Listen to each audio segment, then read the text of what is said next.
We grow when we give. We grow when we give. We grow when we give. Nosotros crecemos cuando damos. We grow when we give. 与えるとき成長する。 We grow when we give. Welcome to ROG, Return on Generosity. I'm your host, Shannon Cassidy. This podcast celebrates generosity at work, not financial giving valuable time, mutual respect, alternative perspectives, and genuine collaboration. Women's History Month is a celebration of women's contributions to history, culture, and society. As you know, ROG has dedicated the month of March to women's history and the essential role women play worldwide. Our special guest today is our final guest in this great series. Fausta Ballesteros is the VP of Culture Experience at Cognizant Softvision. Fausta supervises all global corporate communications and marketing programs. What I appreciate most about you, Fausta, is your commitment to women in leadership, the ways that you drive recognition and improvements for women in technology and software engineering, and your warm and energizing personality. Welcome to ROG, Fausta. Thank you, Shannon. Thank you for having me here. A pleasure to be with you, closing this Woman Month in March. Yes, it's so appropriate, right? Because I know that you are one of the Makers Awardees, which we'll probably talk about, and you're just a thriving, driving force in the Cognizant community for women in leadership. And just thank you for investing your time with us today. So why don't we start with a little bit of your background? Tell us some more about you, Fausta. The first thing is I'm originally from Argentina. So I've been living in the US since 2007. An interesting ride on that. Besides being a communicator, right? I've been working in communication and marketing for the past 20 years, always in very engineering driving companies and environment. I started my career mostly with oil and gas engineers in Shell. Then I moved a little bit in the agency side, and then I get back to now software engineers, right? So always in being surrounded with a lot of especially men engineers, right? So it's been a ride there, and trying to always find interested women and also men that are kind of allies in that and making women grow and believe, right? So after that, I started my career in Argentina. Then I moved to the US pregnant with my first boy, and that's how I kind of do a career change into more technology and software, and that's where I'm today. Oh, that's amazing. And a mother of 4 boys, right? Exactly. So even though I've been pushing a lot of the women interested and think I've been blessed with 4 boys, so I'm the only woman at home, not only at work sometimes, but also at home. So it's fun to have that fun and very active, right? So I have 4 boys from 14, 10, 12, and 5-year-old that keep me busy outside work too. Yes. Oh, that's amazing. So when you talk about work-life integration and how we can do it all and all this, like you really are juggling a lot. So thank you for sharing that with us. So where are some of the ways that you have witnessed generosity at work? One of the things that I saw generosity, right, is when the pandemic became. So even though it was really disruptive, right, at the same time, it forced us to be more humane, more compassionate with others, right? From the beginning that now every call, at least that we still have in Zoom, or every time that we see each other, we are starting saying, hey, how are you feeling today? Or being more aware of the mental health of the people and how they're really, again, struggling at home with the kids or with their parents or with elders that they have to do, right? So I feel like while there were kind of 2 years a little bit strong or hard for a lot of people, right? I'm still surprised of the generosity I see it from the coworkers, from the people, right, from each other. So I think that really make us more humane and more compassionate, right, that we were before. And again, that's kind of the phrase or the quote that I like from Churchill, that he says, don't waste a good crisis, right? So I think that companies and leaders that became more humane and compassionate after, right, the COVID, they're the winners, right? They didn't waste the opportunity of the crisis, right? So, and a little bit of that we're seeing now, right, with the Ukraine crisis. as you know, well, I lead a team of 35 people that are in 9 countries all around the world. Some of them are near Eastern Europe. So I have people in Romania, in Lithuania, in Poland, some partners in Ukraine, right? And even to see that generosity now from people that are taking their time out, their own personal PTO to go to the frontier to help people, to take toys, to take first aid things, to batteries, water, even oxygen, right? Just to help. And not something that we organize it corporate, right, to look good, but mostly that is grassroots, that is happening from people that they feel like they saw in TV or that they know someone and they say, hey, I just want to help. For sure. And how are you as a leader managing people all over the world, knowing that some of your talent are in these dangerous places and feeling like, like you're saying that there's some grassroots efforts to help them. But I mean, how are you feeling and how do you process all that? I think we learn a lot about about listening to each other and about being there, right? Sometimes you don't need to do something. You just give time to slow down, to say to people that it's okay if they need to take a day off or if they need some time to process things, right? So again, it's going back to being more humane and compassionate about people. And again, it is different where you are, right? So when depending on the perspective, right, to have a global team, right, we sometimes tend to think that there's only one way or one side of the things, right? And we say, well, for some people, this is just a war and it's really in another continent, so it doesn't touch me. And for some other people, this brings a lot of ghosts, right, from the past, from other wars, from other stories, right? So always to listen, to be on the other shoes and try to be open to other point of view. Again, that's when you work in a global team, that's your day to day. But if you can apply it to this, it's the same, just to be open. Some people need some time and some people actually know they need to be treated as nothing happened and they need more work because they need to put their mind there. So it's kind of adapt, stop and listen to what everyone needs. And again, being human and compassionate about the reality. Yes. And that's one of the things that you just brought up about how to be a generous leader is to really be compassionate, to care about the mental health of the people that we're working with and ourselves, and to really listen. Like that's what I'm hearing you say, like listen and know that you're not just going to have one solution that helps everyone. You're going to have to adapt your approach to meet the people where they are. And that Churchill quote about not wasting a good crisis is a good one to say, if we're going to be in a situation that's as challenging as these, how can we use it as an opportunity to be more humane and to connect with each other? I've heard you say too that generosity of knowledge is something that you witness, and I know that you support and invest in your work community. So tell me more about the generosity of knowledge. That's kind of core, at least in our daily work, and something that I've been experienced too also. When I think of generosity, for me, knowledge or even time of someone, of a mentor, it's what I've been receiving the more in my career, right? In our organization, especially, we are organized like that. We organize our experts in what we call communities. And communities is, as technologies evolve, right, innovation becomes more competitive and the talent shortage remains steady. So our communities allow us to scale that craftsmanship, right, that maybe one group has that the other doesn't, right? So amongst our experts, we give them the space to learn from each other, to connect, to thrive, not only professionally, but also personally, right? So our communities they're globally connected. As I told you, we are in 9 countries all around the world, but they are locally represented. So there's that local, global knowledge, right? There's kind of a teaching system where everyone builds together, right? So being part of a community means that you're joining a group of people that have similar interests that you, or maybe different, right? But it's designed to help you grow, to help you learn. Right?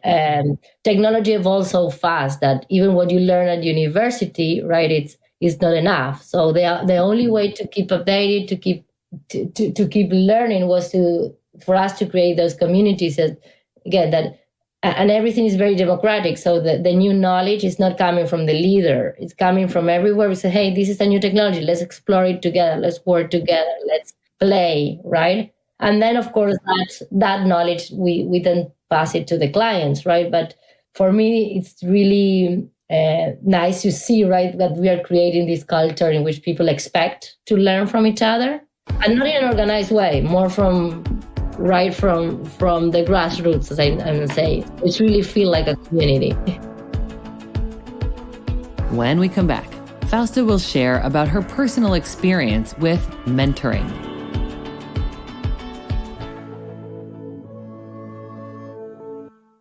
Hello, I'm Joe Panfield, President and CEO of the T. Howard Foundation. We fulfill our mission to increase diversity in the media industry by offering college students paid internships with major media companies. As a result of their internship experience, nearly 200 of our interns are hired every year in communications, marketing, and even on-air talent. For more information about our program, visit t-howard.org. And we're back with more from Fausta Ballesteros, VP of Culture Experience at Cognizant Softvision. So what are some experiences that you have had in your career? What kind of mentors have you had? I'm sure you've had several, but anyone stand out for you as like a professional mentor? Yeah, so my boss today, that it was my professional mentor, Andres Angelani, right, that now is the CEO of Softvision, that is the company that I work, right? He's the other, right? Again, funny man that support me in this next step of my career, right? You are always, when you are in a professional career, you are always in that place, okay, what's my next big step, right? Or should I kind of stay here forever? And he's the one that we were working together in another company. He was named CEO of this new company, and he invited me to join him, right? Believing more himself than what I believe in myself, right? So that for me was key, right? He said, hey, no, I think you can build a team. You can be the leader here. So he gave me the opportunity, the guidance, and again, the trust and belief that I can do it. And again, he was right, because I'm able to to see my career really growth in this new step that I didn't dream that it would be like that, right? So again, always being available, always pushing me, but in a good way, and also forgiving the mistakes, right? I remember a lot of things that like what we call failures or fail fast, right? And he said, okay, yes, it was horrible, but let's move to the next thing. So even to minimize those small challenges or things, right, that can happen in your career that maybe can stop you, right? To have someone there to say, hey, no, it doesn't matter. Next time will be great. Mm-hmm. So that for me is generosity. Yes, absolutely. And do you see yourself modeling that as well? Like the kinds of things that you've learned from him and other great leaders that you've had the chance to work with? Like, do you catch yourself using some of those same strategies and encouraging people to fail fast and that type of thing? Yes. Again, I think you tend to give what you receive, right? So that give back. So if you had great mentors, I think you then become one. So I'm trying to do that, right? And again, you try to keep what works for you and give it to the others. So yes, of course, failure is not easy, right? But also once you get on the practice of, hey, we can fail fast and cheap. The fastest and cheaper, the better. But sometimes you don't fail fast and cheap, right? But you need to keep moving and not put all the energy on the past, and hey, use that as a learning opportunity, and next time will be better. In my experience, the people that fail the most, then are the ones that are more successful later, because they learn so much from that experience that gives the roots to grow something bigger. And I think that's what you were saying before too, about the working together, better together, and how when we do fail, which is inevitable if we're trying hard enough, for us to share that with other people so they can learn as we're learning and hopefully minimize their risk of having the same kind of failure. I appreciate that generosity too. So how about in your personal life? What are some examples of how you've seen generosity just from people in your personal life, in your family? So this is my favorite story. And it's about my 5-year-old now, 4-year-old back then, right?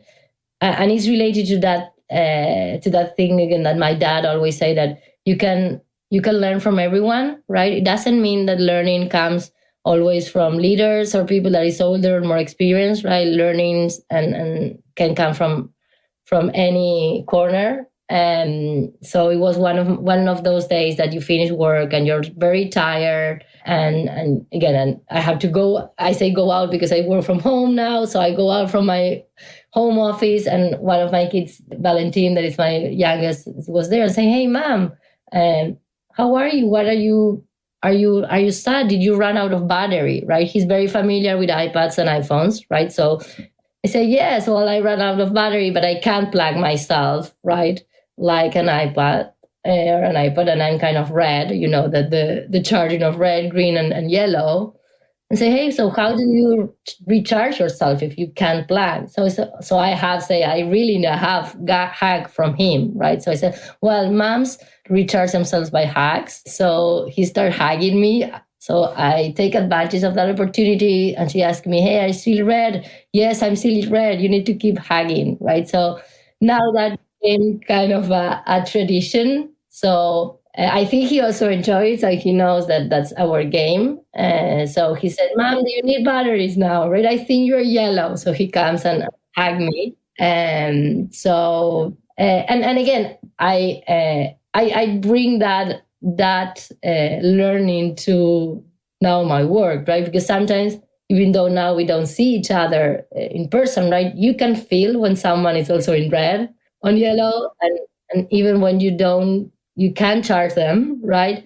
You can always make a joke or give them an extra day or again, be gentle and be human and be aware, right? That sometimes you need a break and sometimes someone needs a new project or a new challenge, right? Yes. Yeah. Oh, that's so beautiful. Thank you for sharing that. And for us to think about, what do we do when our batteries are low and what are some of the resources we have? And, if getting a hug would help to recharge a battery, who do we have in our lives who can offer us that kind of love and empathy? So you are notably a generous leader, somebody that is described as a generous leader, someone who contributes in the well-being and the support of others. What are some of the things that you have found to be a return on generosity? Well, for me, of course, generosity, I said to you maybe when we talk about the mentorship, right? It's that is contagious, right? So it's paid forward, right? So I feel like when someone is generous with me, right, you want to do it to others, right? You find yourself wanting to be better, right? Or to be more generous to others, to give back. So for me, that's one of the return, right? And if we eventually build not only an organization or a family or a world, right, that gets into that virtuous circle, right, I think we can do great things, right? But it has to start with someone, right? And I think if we feel like, again, the world is so mess, there are so many issues and troubles, right? But we have our own, right, space to do a change and to do better, and we have the control of that. So we only need to try to do that. So that's one for me that is really contagious, and that we can do a very different in the world, like a good virus, right? Not the bad one. The other for me really return is the relationship building, right?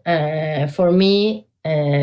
I'm a people person, so empathy, generosity, right? Everything that we do or we give to others, right, and bring people together. Since I'm a little girl, right, I tend to to play matchmaker, if you want, a little bit, but not sometimes in a romantic way, but mostly in hey, connect people that have something in common that can build something together, right? You see it, I see it, right? These people has this passion, these people can help this person and make those connections. And now that as a leader of a team, right, I play with that a little bit, right? I feel like sometimes like an orchestra conductor, right? I match two people to a new project and say, hey, how they will work. Maybe they will learn something on working together, right? That they're totally opposite. Or people that are really great, but maybe they're in different areas, how they can get together. So I think that not only builds relationship, but also empower people because they discover some new sides of themselves or a way that they are shining that they didn't know. I love that analogy of the orchestra conductor, and that, you know, we could even think, you know, what's more important, the conductor or the musician? And I think the way you're describing it, it's both, right? The musicians are necessary to make the music, and the conductor is essential in keeping it connected. And like you're saying, like what kind of song could be created if these two musicians know each other and can play music together? So I think that's such an awesome way to demonstrate generosity, is recognizing when there is some kind of a connection that you could make between people and foster those relationships. That's really beautiful. So thinking about how, as a conductor, you bring people together for the greater good, and, you know, 1 + 1 is infinity. You know, what are some of the ways that you have seen people working together for the benefit of women in leadership? So, women in leadership is, again, as being a woman and being in an organization, right? It's there, right? So you can't ignore the topic, right? You have to do something, especially if you're in a leader position. So some of the things that we tried, and I every day, right? At the beginning was first show, right? So the power of storytelling and showing the real woman, right? Because you don't want to be what you don't see, right? So when we started with some of these initiatives, there were a lot of women, again, especially in Eastern Europe, that is one of the areas that we work, right? There's not so much difference like we see in the US with women and men working in technology.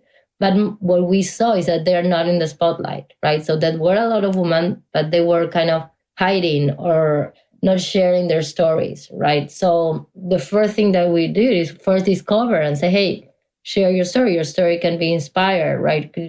We can share a little bit to other people so they want to be like you, right? So that's one of the first things that we started 4 years ago, and putting women on the main stage, right? Writing their stories, sharing in their normal ways, right? We did a whole photo shoot during COVID, showing women being moms and being cooking at their houses while they were coding, right? But showing them in their real life, right? Showing vulnerability and because they say, hey, if you see someone doing like that, you think, hey, maybe I can do it too.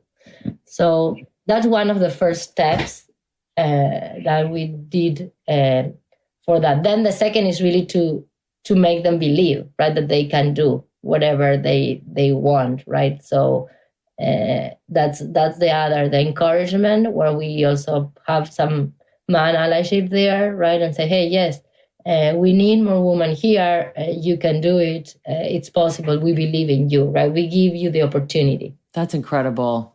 And I know that the Cognizant Women Empowered Initiative, where you sponsor the makers, and you, as an organization, Cognizant, pledged to employ at least 100,000 women around the world by 2020, and you achieved that by the fall of 2019, which is remarkable. So I really appreciate that organizations like yours are putting metrics around this, and you're saying put them in the spotlight. So all of our guests share a favorite motto, a life mantra, kind of something that keeps them grounded and focused on the things they believe in. What comes to mind when you think about a life mantra, Fausta? So the one that I have here in a post-it in my office or in my window, it's really about a little bit of what we were saying yesterday, right? It's let your life not be a sterile life, right? Be useful, leave it on and light up, right? So it's more about making that mark, empower someone, open a door, make a connection, right? Introduce someone to someone, or even, right, make that joke or that relaxed moment that someone you need when someone is very tense or preoccupied, right? So we can all make a difference from our small place that we are, right? And we have that power, right? So it's how we use it for others. That's kind of what I try to do, or what I try on my team, right, to do every day, right? That's the important thing. Yes. Well, you do that so well. You light up, you use your power, you make things light when they need to be, and you're really just so present and full of passion. I really appreciate you taking time and sharing your light with us today. Thank you, Shannon, for the opportunity. Again, as I was telling at the beginning, right, I'm always in the other side, right, helping our leaders be on the spotlight. So it's nice and also strange to be myself, but thanks for that opportunity.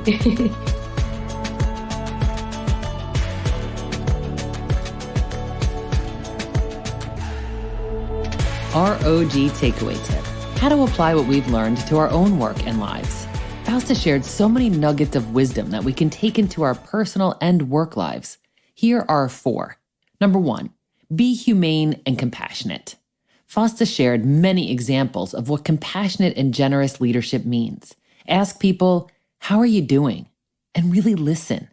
Ask and listen to know what they need most during all of this disruption and uncertainty.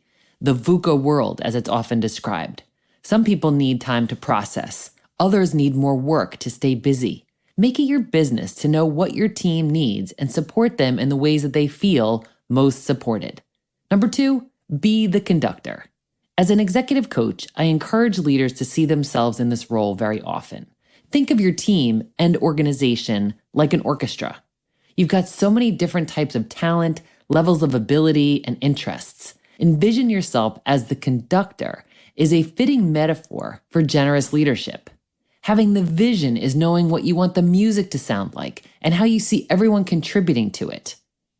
When someone isn't performing well, it's on the conductor to make sure that the expectations are clear and that helpful feedback is provided. The role of the conductor is to bring out the best in everyone. And as Fausta said, the level of seniority or tenure is not as important as the talent and passion. One last note on this.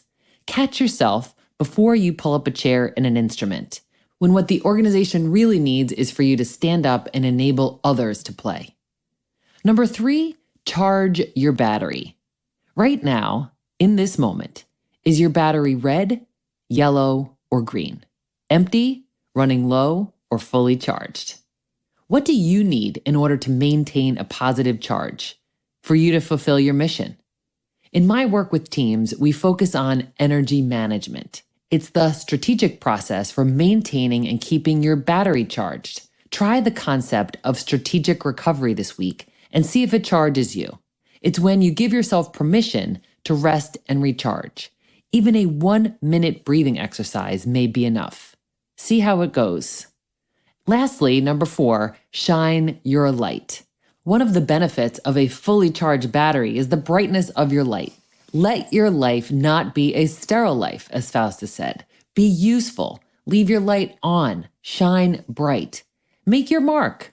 Do it by empowering someone, maybe opening a door, coaching or mentoring someone, connecting people that have the same passion. So this week, be intentionally compassionate. Take the lead and be the conductor. Find ways to charge your battery and unapologetically shine your light bright. Join us next week with Tiffany Yu, CEO and founder of Diversability. Until then, stay generous, everyone.